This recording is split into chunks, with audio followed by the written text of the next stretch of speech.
जी हाँ दोस्तों, आप कैसे हैं? सभी लोग अच्छे होंगे। आज मैं जो आप लोगों का कम से कम 1 से डेढ़ घंटे का समय लेने वाला हूँ, लगभग आधे घंटे तो भी दे दीजिए यार, ज़रूरी है ना। रीज़न है, देखिए मध्य प्रदेश पुलिस, इससे आप पढ़ाएँगे, भारत इंडियन पॉलिटी से भी क्वेश्चन आने वाला है।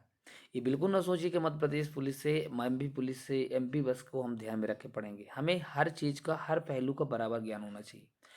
इसी वो उद्देश्य को मैं ध्यान में रखते हुए मैं बहुत सारे एमसीक्यू तो करा रहा हूँ। लेकिन बात ये है कि एमसीक्यू के अलावा भी हमें कुछ कॉन्सेप्ट बनाने के लिए कुछ चीज़ें चाहिए। अब वो ऐसे इतनी कम समय में कैसे हो, तो इसीलिए मैंने इसी उद्देश्य को पूरा करने के लिए बस उसी चीज़ को बनाया हुआ हूँ। और बस आपके सामने बस देखिएगा, ये जो वीडियो है बस मेरा साथ दीजिएगा आप, बिल्कुल बहुत आनंद से समझ में आएगा। आज हम इंडियन पॉलिटी को समझेंगे, अच्छी तरह से समझेंगे। और दोस्तों, एक बात और रिक्वेस्ट है, अगर मेरे ये चैनल आपको अच्छा लगे, आप मेरे वीडियो अच्छे लगे, आपको लग रहा है कि ये हमारे स्टडी मटेरियल के लिए बहुत अच्छी है, आप पढ़ने के लिए बहुत अच्छी है, हमारे दोस्त के लिए किसी का हेल्प हो सकता है, तो ज़रूर इस चैनल को सब्सक्राइब करिए और अपने दोस्तों को पर शेयर करिएगा, जिससे किसी का और भला हो सके। दोस्तों, अब जैसा कि आप सब जानते हो, सभी लोग अपनी अपनी तैयारी लगे होंगे, लेकिन वो मैं बहुत ज़्यादा समय नहीं लूँगा आप लोगों का, बस मैं पढ़ाना चालू करता हूँ।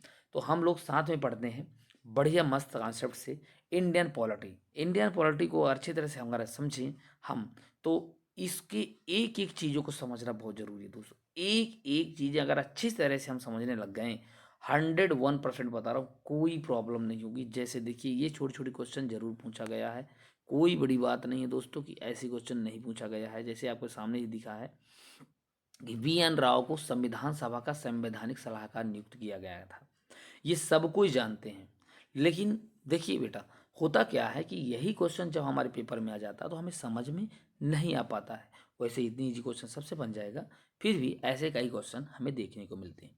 संविधान सभा का प्रथम अधिवेशन कब हुआ, ये देखिए। और संसद भवन के केंद्रीय कक्ष में प्रारंभ हुआ था ये। और इसके डॉक्टर सच्चिदानंद सिन्हा के सर्वसम्मति से ये किया गया था। 9 दिसंबर की बात है बेटा, 9 दिसंबर को याद कर लेना। 1946 की बात है बेटा। ये जो है संसद भवन के केंद्रीय कक्ष में प्रारंभ हुआ था, ठीक है।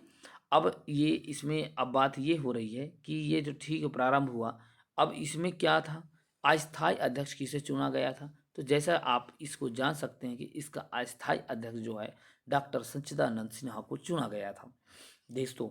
इसके बाद ध्यान रखिए, 9 और के बाद 2 दिन बाद 11 दिसंबर 1946 की बैठक में डॉक्टर राजेंद्र प्रसाद को सभा का स्थायी सदस्य अध्यक्ष चुना गया था। ये बात ध्यान रखिएगा, सच्चिदानंद सिन्हा अस्थायी सदस्य अध्यक्ष थे, लेकिन स्थायी अध्यक्ष डॉक्टर राजेंद्र प्रसाद जी को चुना गया था। ध्यान रखिए एक बार और। अब इसके 2 दिन बाद 13 दिसंबर 1946 को पंडित जवाहरलाल नेहरू ने उद्देश्य प्रस्ताव प्रस्तुत कर दिया। उद्देश्य प्रस्ताव प्रस्तुत कर संविधान की आधारशिला रखी थी। उद्देश्य प्रस्ताव मैं आपको बताऊंगा, उसको भी समझना बहुत जरूरी है। तो उद्देश्य प्रस्ताव जो है इन्होंने रख दिया था, ठीक है। अगर दोस्तों, अगर ये चैनल आपको अच्छा लगे दोस्तों, प्लीज़ प्लीज़ दोस्तों इस चैनल को सब्सक्राइब करिए और मेरे और सब्सक्राइबर को बढ़ाइए, जिससे मैं इस तरह की वीडियो और बना सकूं दोस्तों, ठीक है। अब हम बात करते हैं संविधान के निर्माण का कार्य करने की लिए अनेक समितियां बनाई, क्योंकि कोई काम अगर आपको करना है तो कई समितियां बनेंगी कि नहीं बनेंगी, बनाना पड़ता है। तो कई मतलब इसमें समितियां बनाई गई, और जिनमें से कुछ न कोई तो प्रमुख प्रमुख को बनाया जाता है, किसी न किसी को प्रमुख तो बनाया जाता है, जैसे आप जानते ही हो। तो उसी दौर की बात मैं कर रहा हूँ दोस्तों, कि उसमें जो है उनको प्रमुख बनाया गया था। तो वो प्रमुख कौन कौन थे, तो जैसे आप जानते ही हो, डॉक्टर भीमराव अंबेडकर की बात, और उनकी अध्यक्षता में एक 7 सदस्यों की एक कमेटी बनी थी, जिसको प्रारूप समिति कहते हैं। तो बेटा कई बार पेपर में पूछा प्रारूप समिति के अध्यक्ष कौन थे, तो डॉक्टर B.R. अम्बेडकर, भीमराव अम्बेडकर जी हैं।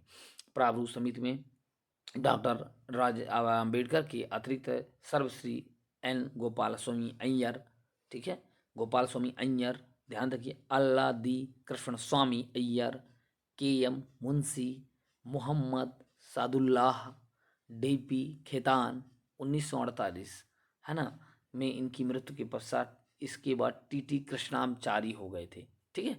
तो ये ध्यान रखिएगा। इसके बाद R.N. माधव या अन्य सदस्य थे। ठीक है, तो ये जो हैं प्रारूप समिति के प्रमुख अध्यक्ष रहे हैं, वो मतलब वो थे। देखिए संविधान को लेकर के अगर हम बात करते हैं दोस्तों, तो गरे दो इसको जो समय पीरियड लगा है लगभग 2 वर्ष लगे और 11 महीने और लगभग जो है 18 दिन का अन्य मतलब समय लगा, जैसा कि आपको सामने स्क्रीन में शेयर होता होगा, जैसा मैं बना रहा हूँ व्यवस्था उसी तरह से। ठीक है, अब देखिए संविधान सभा की बात हम करें तो जैसे 26 नवंबर 1949 को यह पूरी तरह से बन करके तैयार हो गया था। तो बेटा अब कब बनकर तैयार हुआ था? 26 नवंबर 1949 को हो गया था, देखते जाइए।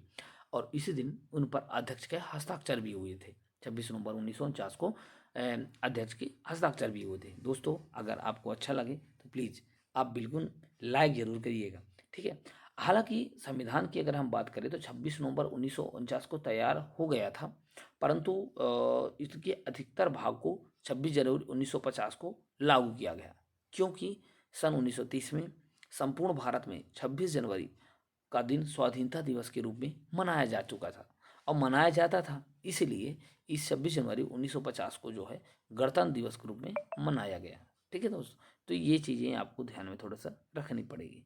आगे की अगर हम बात करते हैं संविधान सभा की अंतिम बैठक की बात करें तो दोस्तों 24 जनवरी 1950 को हुई थी। देखिए 9 दिसंबर 1946 से शुरू हुआ था और जा करके अंतिम बैठक की जो निर्णायक चीज़ होती है दोस्तों, वो होता है 24 जनवरी 1950 को हुई और इसी दिन संविधान सभा द्वारा डॉक्टर राजेंद्र प्रसाद, ठीक, डॉक्टर राजेंद्र प्रसाद को भारत का प्रथम राष्ट्रपति चुना गया था। मैं आपको बता दूं, नवनिर्मित संविधान में अगर हम बात करें तो 395 अनुच्छेद, 22 भाग, ठीक है, तथा 8 अनुसूचियां थी। दोस्तों एक बार फिर से देखिए, 395 अनुच्छेद, 22 भाग, 8 अनुसूचियां थी। इनकी पीडीएफ आपको बिल्कुल डिस्क्रिप्शन बॉक्स में मिल जाएगा दोस्तों, आप अच्छे से बस इसको देखिएगा। बहुत छोटा टॉपिक के आधार पे बनाया गया है दोस्तों। एमपी पुलिस को फाइट करने का एक छोटा सा तरीका अपनाया गया।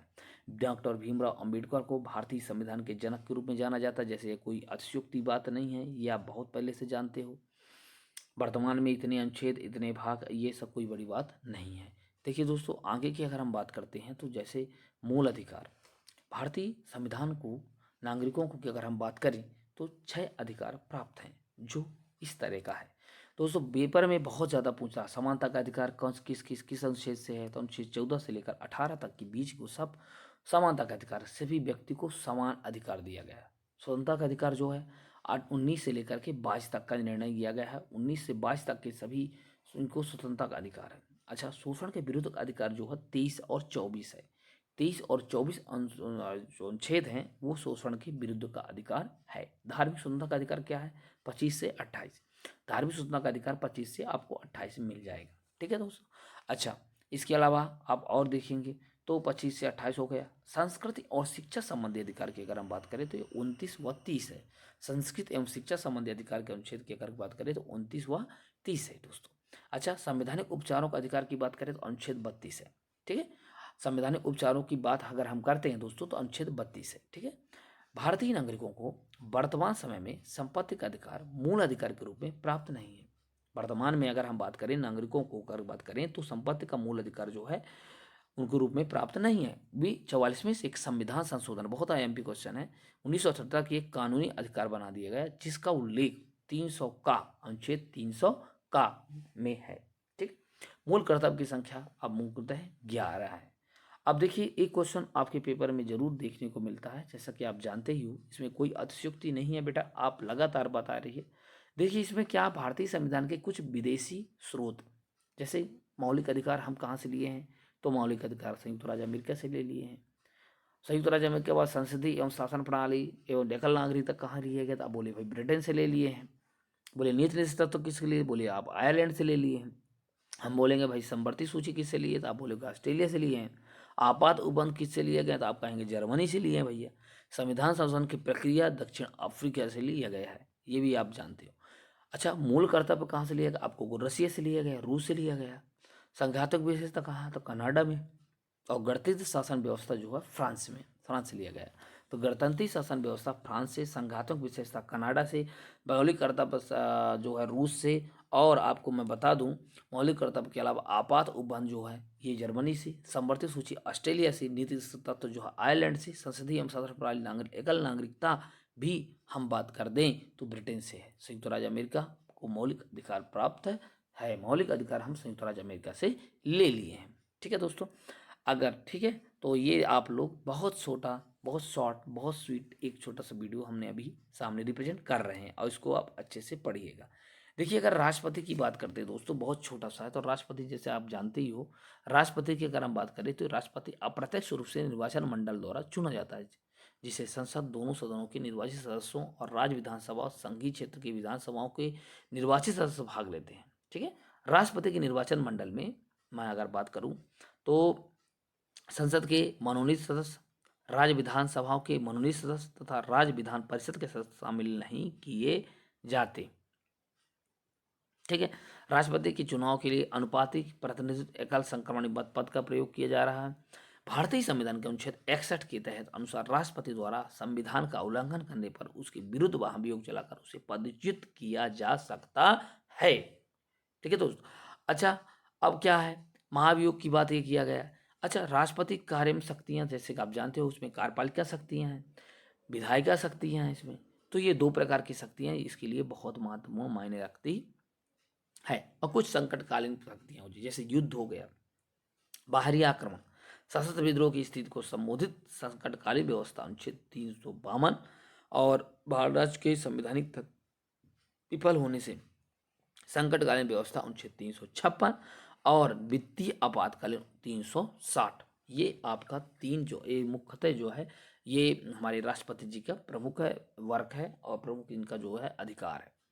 अब हम बात करते हैं दोस्तों उपराष्ट्रपति। उपराष्ट्रपति की अगर हम बात करते हैं तो जैसे राष्ट्र उपराष्ट्रपति के निर्वाचन संसद के दोनों सदनों की संयुक्त बैठक के अनुपातिक प्रतिनिधित्व की पद्धति के अनुसार एकल संक्रमणी मत पत्र से गुप्त मतदान द्वारा होता है। अगर हम बात करें दोस्तों तो उपराष्ट्रपति के कार्यकाल की अगर हम बात करें दोस्तों, तो जैसा कि आप जान सकते हैं कि उपराष्ट्रपति का कार्यकाल जो है 5 वर्ष का होता है, किंतु यह स्वेच्छा से त्यागपत्र इस अवधि के पूर्व भी अपना पद छोड़ सकता है अथवा इसे राज्यसभा के कुल बहुमत द्वारा पास किए गए प्रस्ताव से, जिसे लोकसभा भी स्वीकार कर ले, पदच्युत किया जा सकता है। तो है, अब उपराष्ट्रपति के कार्य क्या हो सकते हैं भैया? उपराष्ट्रपति राज्यसभा का पदेन सभापति होता है। यदि कभी राष्ट्रपति रोग अथवा अनुपस्थिति के कारण अस्थायी रूप से अपने कर्तव्य को पूरा करने में असमर्थ होता है तो उपराष्ट्रपति ही उसके स्थान पर कार्य करता है। ठीक है दोस्तों, आगे की बात करते हैं दोस्तों, तो आपको बहुत अच्छा लगेगा। अब हम प्रधानमंत्री की बारे में बात करते हैं।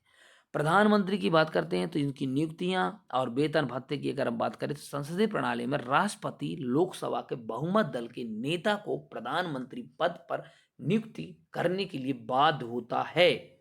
यानी लोक संसद में लोकसभा की अगर बात करें तो उनमें से जो बहुमत दल को नेता होता है उसी को मनोनीत करने का अधिकार राष्ट्रपति को है। अगर कोई व्यक्ति वहां का अधिकार मतलब उसमें नहीं है तो 6 महीने के अंदर उसे इस नागरिकता को लोकप्रियता प्राप्त करनी होती है।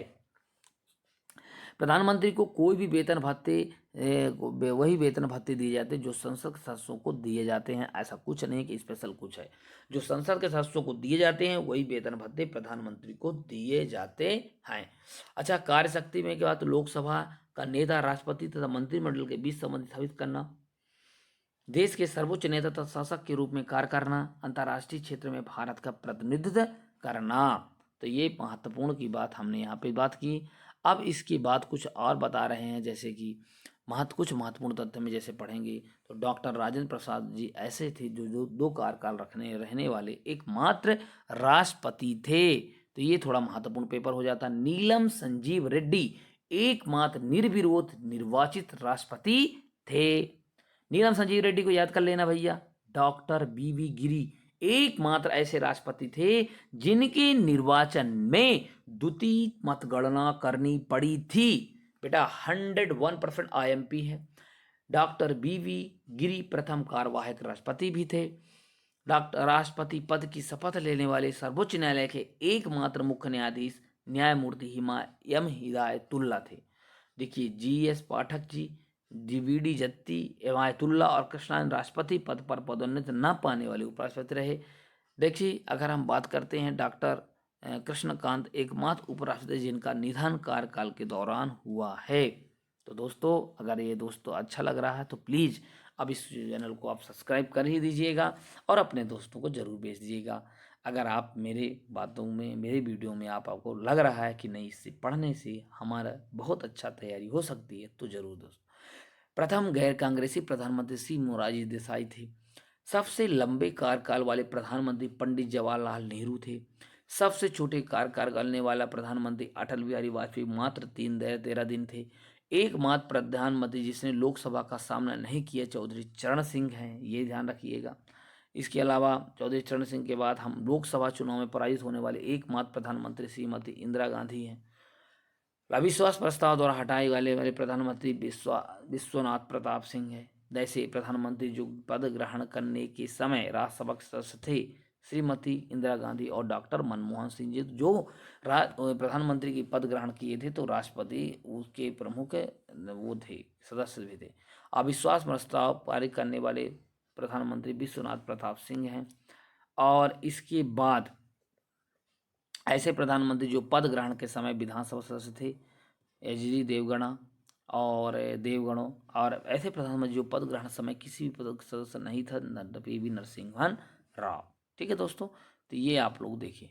अब भारत की संसद की बात हम करते हैं, तो जैसा कि आप जानते हो भारत की संसद, तो भारत की संसद में हम लोग बात अभी कर ही रहे थे कि संसद भारत की संघीय व्यवस्था है, जिसमें राष्ट्रपति तथा 2 सदन लोकसभा एवं राज्यसभा सम्मिलित होता है। राष्ट्रपति को भी संसद का अभिन्न अंग बनाया गया है ताकि व्यवस्थापिका और कार्यपालिका का समन्वय कर सके। ठीक है, अब हम आगे बात करते हैं राज्यसभा। राज्यसभा में का सभा राज्यसभा संसद का उच्च सदन है। संविधान के अनुच्छेद 80 के अनुसार राज्यसभा के सदस्यों की अधिकतम संख्या 250 हो सकती है, परंतु वर्तमान में 245 में अधिकतम 12 सदस्य राष्ट्रपति द्वारा मनोनीत किए जाते हैं। देखिए, राज्यसभा एक स्थायी सदस्य है, यह कभी भंग नहीं होता, बल्कि इसके एक तिहाई सदस्य प्रत्येक 2 वर्ष बाद अवकाश ग्रहण कर लेते हैं। लोकसभा की अगर हम बात करते हैं दोस्तों, जैसे देख पा रहे हो, संसद के संघीय सदन का निधन निम्न अलोकप्रिय सदन अगर हम बात करते हैं तो जैसा कि आप जानते हो 530 + 20 यानी 552, लेकिन वर्तमान में की व्यवहारिक अगर हम बात करें तो आप देख पा रहे हो 545 ही संख्या होते हैं। ठीक है, तो अपन देख पा रहे हैं इसमें बहुत अच्छा कोशिश हो रहा है और हमारे ये काम भी हो रहा है। ठीक है, तो आप इसको बड़ी गुण अच्छे से पढ़ लीजिए। देखिए, राज्य सरकार के राज्यपाल की नियुक्तियां और उसकी प्रशासनिक की बातें नेक्स्ट वीडियो में हम लोग देखेंगे। जैसा कि इसके पहले मैं जो आपको वीडियो, इसके पहला वाला वीडियो मैंने अभी अपलोड किया है, उसमें आप देख ले सकते हैं कि हमने इंडियन पॉलिटी को आगे बढ़ाया था और मैं ये सब बता चुका हूँ। जैसे कि हमें एक बार फिर से मैं रिवाज करना चाहूँगा कि देखिए, भारतीय संविधान के कुछ विदेशी स्रोत में संयुक्त राज्य अमेरिका से हमें क्या मिला है, तो मौलिक अधिकार ले लिया गया है। ब्रिटेन से हम लोगों ने संसदीय शासन प्रणाली जो इस समय चल रहा है, और एकल नागरिकता जो हमारे भारत में है। अगर कहीं विदेशी में रहने लगा वो व्यक्ति, वहाँ का नागरिकता ले लिया तो यहाँ का ऑटोमेटिक वो कैंसिल हो जाएगा। आयरलैंड की बात करें तो नीति निर्देशक तत्व जो है 51 से पहले वाला 51 का में से शामिल है ना। और इसके बाद हम ऑस्ट्रेलिया की बात करें तो वो समवर्ती सूची वहाँ से ले लिए हैं। जर्मनी की अगर हम बात करें तो आपात उपबंध ले लिए हैं। दक्षिण अफ्रीका की बात करें तो संविधान संशोधन की प्रक्रिया ले लिए हैं। रूस की बात करें तो मौलिक कर्तव्य ले लिए हैं। कनाडा की बात करें तो संघात्मक विशेषताएं जो भी है हमारे यहाँ, जो भी संघात्मक विशेषताएं वो सब कनाडा से ले लिया गया। और अगर हम बात करें तो भैया फ्रांस की गणतंत्र, फ्रांस में जो है हम लोग जो लिए हैं फ्रांस से, उसकी अगर हम बात करें दोस्तों तो हम गणतंत्री शासन व्यवस्था जो है फ्रांस से ले लिए हैं। तो एक बार अच्छे से इसको अच्छे से पढ़िए क्योंकि पेपर में ज़्यादा आता है, इसलिए मैंने दोबारा इसको चर्चा किया उसको पढ़ाने से पहले। अब हम जो बात करने वाले हैं दोस्तों उसके लिए आगे के क्वेश्चन हम देखेंगे। तो देखिए, ये भी मैंने बता दिया। अब हम पढ़ने वाले थे जो ज़्यादा ज़रूरी था, प्रधान संसदीय के बाद हम लोग आ गए थे मध्य प्रदेश के राज्य, मतलब राज्य में जो संबंधित हैं, है ना, उसकी बात हमने कहा है। राज्य सरकार है, राज्यपाल के बारे में थोड़ा हम बात करेंगे। तो जैसे आपको दिख रहा होगा इसमें कि राज्य सरकार की बात हम जब करें, जो केंद्र की बात तो मैंने पूरा कर लिया उस वीडियो में, आज हम राज्य सरकार को राज्यपाल के बारे में बात करेंगे। उस बार क्या हुआ, थोड़ा वीडियो टेक्निकल प्रॉब्लम कारण आधे वीडियो अपलोड हो पाया था, नहीं उसी दिन सब वीडियो आपको मिल जाते हैं। लेकिन आपको आप टेंशन ना लीजिए, धीरे धीरे सब वीडियो मैं अभी हाल ही में 1-2 दिन के अंदर दे दूँगा। नियुक्तियाँ की अगर हम बात करें तो जैसे राज्यपाल की नियुक्ति राष्ट्रपति के द्वारा की जाती है, ये आप पहले जानिए। राज्यपाल की नियुक्ति संविधान द्वारा ये स्थापित संसदीय व्यवस्था में राज्यपाल केवल एक संवैधानिक प्रधान है, ठीक है, केवल एक संवैधानिक प्रधान होगा।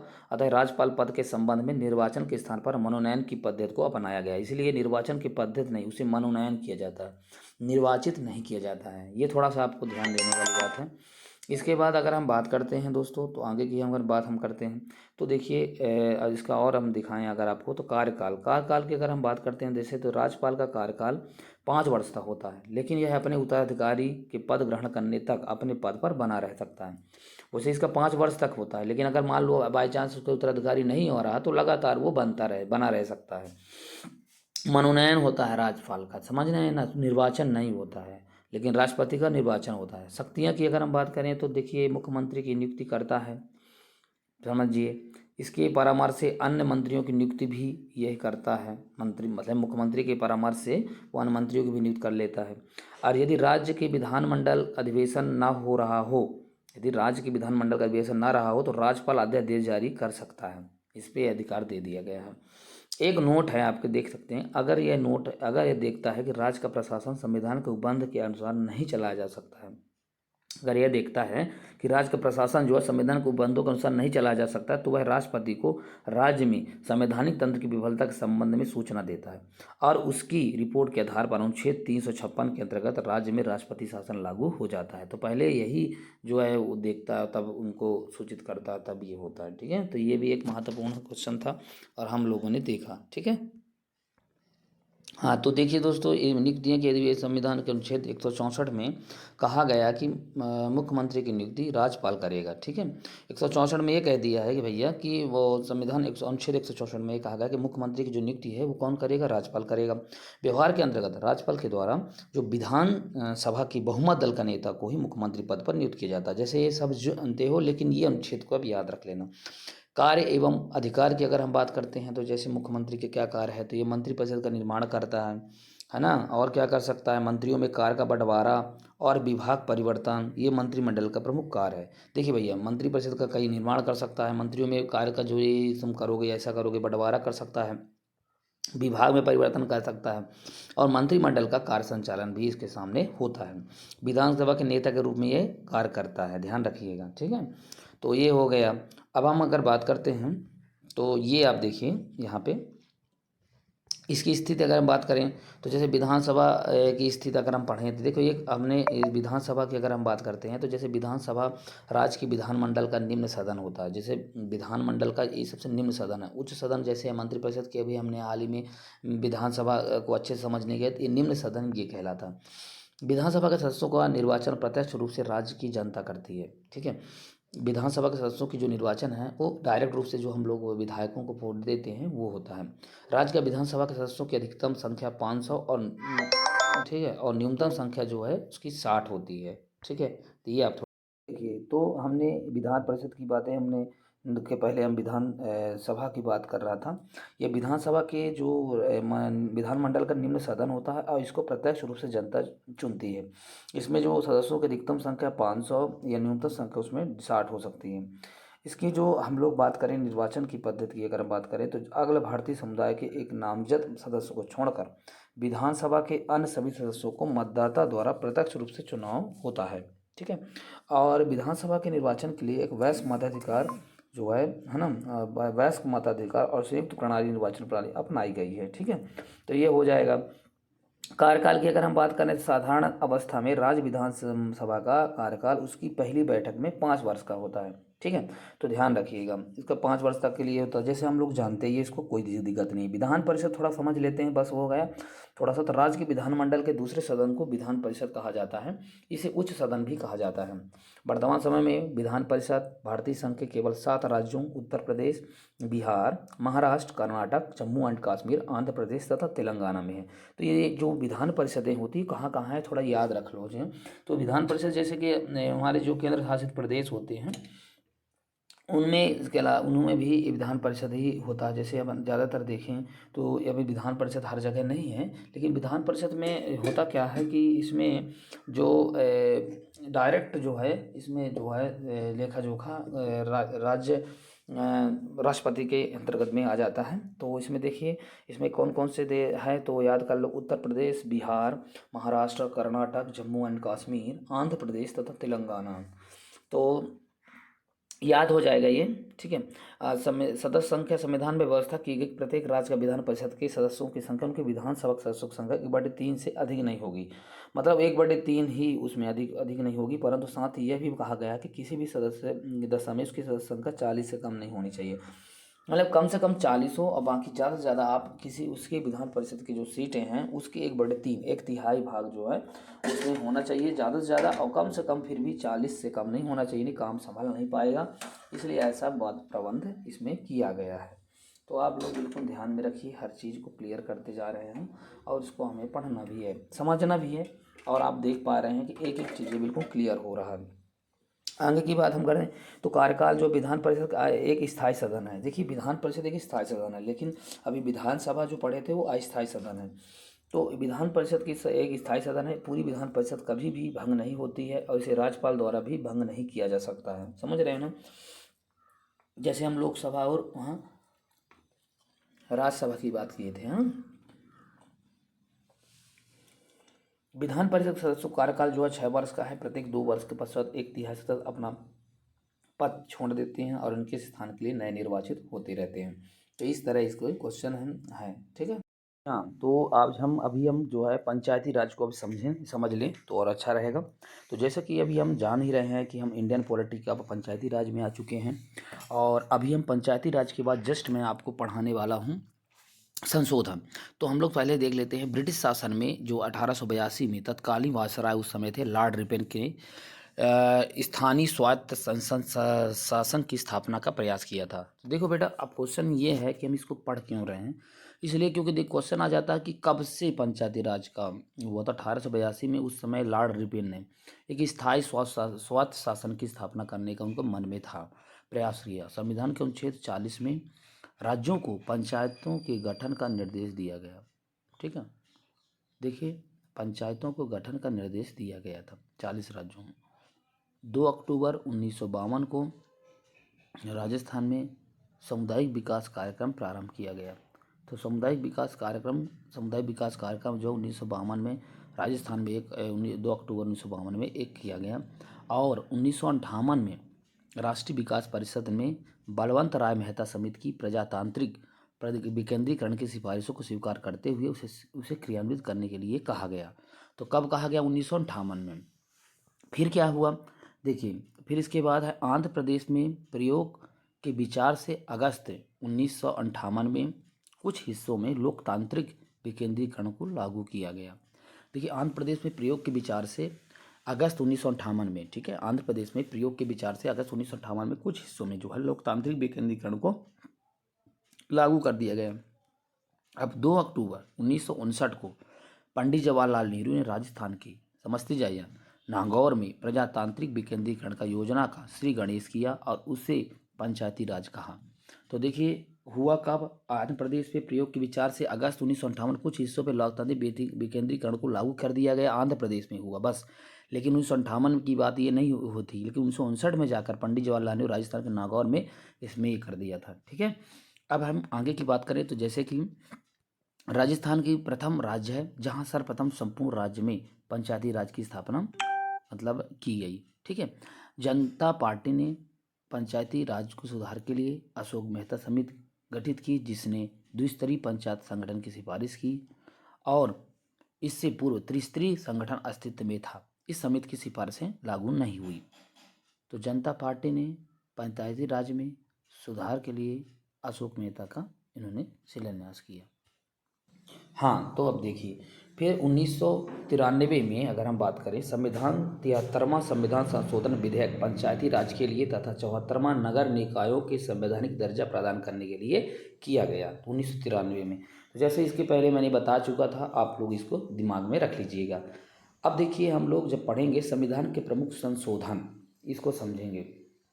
संविधान के प्रमुख संशोधन में हम देखेंगे तो पहला संशोधन, देखिए जो मेन संशोधन वैसा है तो 127वां संशोधन हो चुका है, लेकिन 4 संशोधन 105 संशोधन अधिनियम लागू हो रहा है, लेकिन हमें जो महत्वपूर्ण है बेटा उसी को दृष्टि में मैं इस वीडियो को बना रहा हूँ। और पहला बहुत ज़्यादा मोस्ट क्वेश्चन है उसको मैं बता रहा हूँ। बाकी यार आप लोग करना चाहें तो कर लें, टाइम हो तो। बाकी मेरे हिसाब से यही था अपने क्विज़ के आधार पे। तो पहला संशोधन 1951, इस संशोधन द्वारा 9वीं अनुसूची को शामिल किया गया है। ठीक है, 1951 में जो संशोधन हुआ, पहला संशोधन, उसे 9वीं अनुसूची को शामिल किया। दूसरा संशोधन 1952, ये संशोधन राज्य के प्रतिनिधित्व को निर्धारित किया गया, राज्यों के प्रतिनिधित्व को निर्धारित किया गया इस संशोधन के तहत। 42वां संशोधन, 42वां संविधान संशोधन में थोड़ा देख लीजिए क्या हुआ है, थोड़ा मोस्ट है। इस संशोधन में कुछ विद्वानों द्वारा इस व्यापक प्रकृति को दृष्टिगत रखते हुए इस लघु संविधान की संज्ञा प्रदान की गई है। 42वां संविधान संशोधन को लघु संविधान भी कहा जाता है। इसके द्वारा संविधान की प्रस्तावना में धर्मनिरपेक्ष हो गया, समाजवादी और अखंडता शब्द जोड़े गए हैं। धर्मनिरपेक्ष, सभी धर्मों को आदर करने वाला, समाजवादी और अखंडता, कभी भी अलग न होने की, ये सब बातें जो है 42वें संविधान संशोधन 1976 में लागू किया गया है। इसके द्वारा अधिकारों के साथ साथ कर्तव्यों की व्यवस्था करते हुए नागरिकों के 10 मूल कर्तव्य भी इसमें निश्चित किए गए हैं। तो 10 मूल कर्तव्य भी यहीं से निश्चित हुआ है। इसके बाद दोस्तों हम 52वां संविधान संशोधन को देखें तो 52वां संविधान संशोधन में इस संविधान संशोधन द्वारा संविधान में 10वीं अनुसूची जोड़ी गई है और इसके द्वारा राजनीतिक दल बदल पर कानूनी रोक लगाने की चेष्टा की गई है। मतलब 52वां संविधान 1985 में इस द्वारा संविधान 10वीं अनुसूची जोड़ी गई है, जरा ये ध्यान रखिएगा। ठीक है, 61वां संविधान संशोधन के तहत हम बात करें 1989 में, मताधिकारी के लिए न्यूनतम आवश्यक आयु 21 वर्ष से घटा करके 18 वर्ष कर दी गई है। 73वां संविधान संशोधन 1992 की बात करें तो संविधान में एक नया भाग 9 तथा एक नई अनुसूची 11वीं अनुसूची जोड़ी गई है और पंचायती राज व्यवस्था को संवैधानिक दर्जा प्रदान किया गया है। ठीक है, आगे हम बात करते हैं 74वां संविधान संशोधन 1993। तो ये संविधान में एक नया भाग 9 का और एक नई अनुसूची 12वीं अनुसूची जोड़कर शहरी क्षेत्र को स्थानीय स्वशासन संस्थाओं को संवैधानिक दर्जा प्रदान किया गया है। 73वां संविधान 1993 की बात कर रहा है। 86वां संविधान संशोधन जो 2002 में हुआ है, इस संविधान में संशोधन द्वारा 6 से 14 वर्ष तक के बच्चों के लिए अनिवार्य एवं निःशुल्क शिक्षा को मौलिक अधिकार के रूप में मान्यता दी गई है। अगर हम 91वां संविधान संशोधन की बात करें तो ये 2003 दल बदल व्यवस्था में परिवर्तन तथा केंद्र तथा राज्यों में मंत्रिपरिषद की संख्या क्रमशः लोकसभा एवं विधानसभा संख्या का 15% होगा। 52वां संविधान संशोधन में 2003 में संविधान की 8वीं अनुसूची में डोगरी, मैथिली, बोडो, संथाली भाषाओं को शामिल किया गया है। अगर हम बात करें 96वां संविधान संशोधन तो ये उड़िया भाषा को ओडिया में परिवर्तन किया गया है 2011। 96 संविधान संशोधन 2011 में किया गया है। 98वां संविधान संशोधन 2013 में किया गया है। ये हैदराबाद कर्नाटक क्षेत्र को विकसित करने के लिए कर्नाटक के राज्यपाल को अतिरिक्त शक्तियाँ प्रदान करने हेतु ये किया गया है। 99वें संविधान संशोधन तो ये राष्ट्रीय न्यायिक नियुक्ति आयोग का गठन किया गया है, अब इसे समाप्त कर दिया गया है। ठीक है, गठन किया, अब इसे समाप्त कर दिया गया है। पहले 99वां संविधान संशोधन 2014 में किया गया था। 100वां संविधान संशोधन 2015 में ये भारत और बांग्लादेश के बीच हस्ताक्षरित भू समझौते 1974 को कार्यान्वित करने के लिए किया गया था 100वां संविधान संशोधन। आगे की बात करें हम तो 101वां संविधान संशोधन ये जीएसटी वस्तु सेवा कर को पास करने से संबंधित 2016 में किया गया है। वैसे अभी ये जो संशोधन हुए हैं बेटा, उस संशोधन को अगर दृष्टि में हम ध्यान रखें तो जैसा आप जानते हो कि 370 अनुच्छेद और फिर इसमें अभी जा कर के अभी जो किसान बिल था जिसको अभी लौटा लिया है, उससे संबंधित क्वेश्चन बनते हैं, तो इसको आप ज़रूर थोड़ा सा ध्यान देने योग्य बातें हैं। अब कुछ महत्वपूर्ण बातें देख लेते हैं। संविधान सभा ने राष्ट्रीय ध्वज जो है प्रारूप 22 जुलाई 1947 को अपनाया था। ये महत्वपूर्ण क्वेश्चन है। रविन्द्रनाथ टैगोर द्वारा रचित जनगण मन को भारत के राष्ट्रगान के रूप में अस्वीकार किया और राष्ट्रगान को 24 जनवरी 1950 को इसे सभा द्वारा अंगीकृत किया गया। तो 24 जनवरी 1950 को इस गीत का सर्वप्रथम सन 1911 में भारतीय राष्ट्रीय कांग्रेस कलकत्ता अधिवेशन में गाया गया था। ये कई बार क्वेश्चन आया है। और यह जनवरी 1912 में तत्वबोधिनी नामक पत्रिका में भारत का भाग्य विधेता शीर्षक से सर्वप्रथम प्रकाशित हुआ था। तो ये थोड़ा क्वेश्चन महत्वपूर्ण हो जाता है। बंकिम चंद्र चटर्जी द्वारा रचित वंदे मातरम को भारत ने राष्ट्रगीत के रूप में 24 जनवरी को ही 1950 को अपनाया गया था। यह गीत बंकिम चंद्र चटर्जी के प्रसिद्ध उपन्यास आनंद मठ से लिया गया है। इस गीत का सन 1896 के भारतीय राष्ट्रीय कांग्रेस अधिवेशन में पहली बार गाया गया था। इसके बाद हम बात करते हैं 26 जनवरी 1950 को भारत ने सारनाथ स्थित, ठीक है, भारत ने क्या किया है, सारनाथ स्थित जो है ये अशोक स्तंभ के शीर्ष को अनुकृत राज्य चिन्हित के रूप में स्वीकृत किया है। ठीक है, 26 जनवरी 1950 को हुआ। भारत ने सरकारी उद्देश्य के लिए 22 मार्च 1957 को राष्ट्रीय पंचांग को अपनाया है। तो राष्ट्रीय पंचांग को कब अपनाया? तो 22 मार्च 1957 को राष्ट्रीय पंचांग को बनाया। भारतीय राष्ट्रीय पंचांग शक संवत पर आधारित है और राष्ट्रीय पंचांग के अनुसार वर्ष का प्रारंभ चैत्र माह तिथि से होता है, जो ग्रेगोरियन कैलेंडर के अनुसार सामान्य वर्ष में 22 मार्च को होता था, लीप वर्ष में 21 मार्च को पड़ता है। सामान्य वर्ष 22 मार्च को और तथा लीप वर्ष जब होगा तो 21 मार्च में पड़ता है। तो ध्यान रखिएगा, ये थोड़ा महत्वपूर्ण है और इसके एमसीक्यू हम इसके बाद करा देंगे। ठीक है।